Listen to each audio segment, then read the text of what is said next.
ចាសួរគ្រូនឹងមកភេទដល់គ្នាញឈ្មោះនេះឧត្តរចំណាក់ខ្ញុំអាមេរៀនជាផ្ទះ B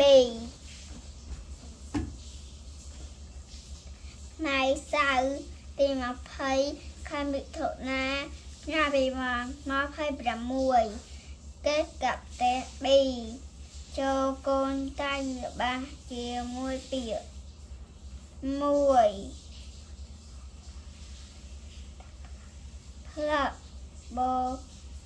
ថាតាមផ្លាក់ទី2ផ្សានារីទៅសាចេញខ្មៅដៃទី3ផ្អក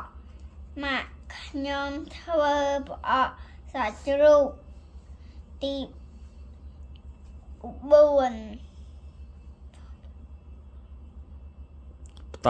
ផ្តិលសុខាយកផ្តិលដងទឹកទី5ផ្សឹកបូណា10ផ្សឹកការរៀនអាគ្រូនឹងមកភេទដល់គ្នា